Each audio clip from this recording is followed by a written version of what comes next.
قربانی تمہارے اوپر واجب ہے، اور قربانی واجب ہونے کے لیے سال بھر پیسے ہونا ضروری نہیں، قربانی کے دنوں میں اگر وہ مالک نصاب ہوا تب بھی اس پر واجب ہے۔ زکوٰۃ کا حکم الگ ہے، قربانی کا حکم الگ ہے، اور پورے گھر کی طرف سے ایک بکرا قربان کیا تو کسی کا بھی نہیں ہوا۔ اگر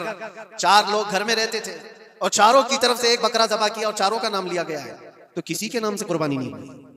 کیونکہ پرٹیکولر ایک ہی کی طرف سے قربانی ہو سکتی ہے۔ ہاں، بڑے جانور میں 7 حصے ہو سکتے ہیں، وہ اونٹ ہوا یا بیل بھینس، یہ جو بڑے جانور ہیں ان جانوروں میں 7 حصے ہو سکتے ہیں اور ان میں شریک ہونا جائز ہے، لیکن 7 لوگ جو شریک ہو رہے ہیں ان کے لیے بھی شرط ہے کوئی ایک بندہ بھی اس میں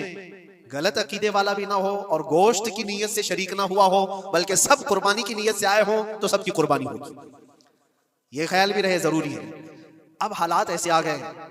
کہ سب کے لیے ایک بکرا لینا اگر طاقت کے بھر نہیں ہے، استطاعت نہیں ہے، تو وہ بڑے جانور میں حصہ لے سکتے ہیں جہاں پر یہ قربانیاں ہو رہی ہیں، شریک ہو سکتے ہیں۔ کچھ لوگوں نے یہ پروپیگنڈا بھی پھیلایا ہے ہمارے درمیان میں سے کہ بڑے کی قربانیاں جو ہوتی ہیں اجتماعی قربانیاں، یہ جائز نہیں ہے، آدمی کو اپنی قربانی کے وقت سامنے ہونا ضروری ہے، ایسی باتیں پھیلائی گئی ہیں۔ میں آپ کو حدیث پاک سناتا ہوں۔ اللہ کے نبی صلی اللہ تعالیٰ علیہ وسلم نے ارشاد فرمایا حضرت فاطمہ سے، کہا ہے فاطمہ اپنی قربانی کے وقت سامنے رہو، قربانی کے خون کا قطرہ زمین پر گرنے سے پہلے اللہ تعالیٰ تمہارے پچھلے سارے گناہ معاف فرمائے گا۔ حدیث پاک ہے، لیکن ساتھ میں دوسری حدیث یہ بھی ہے،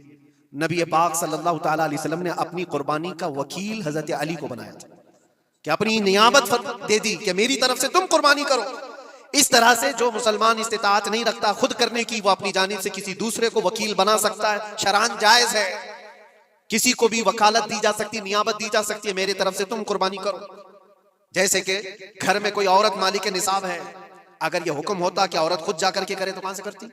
عورت کسی کو وکیل بنا سکتی ہے، اپنے شوہر کو کہہ دی یا کسی کو دے دیا آپ ایسے کہ میری جانب سے تم قربانی کرو، یہ جائز ہے بالکل۔ جن لوگوں نے یہ پروپیگنڈا پھیلایا ہے ہمارے درمیان میں کہ قربانیاں نہیں ہوتی، وہ جاہل لوگ ہیں، پڑھے لکھے لوگ نہیں۔ شرعی مسائل کو جانے بغیر اس طرح کی باتیں عوام الناس میں، عوام المسلمین میں پھیلانا یہ گناہ ہے۔ ہاں،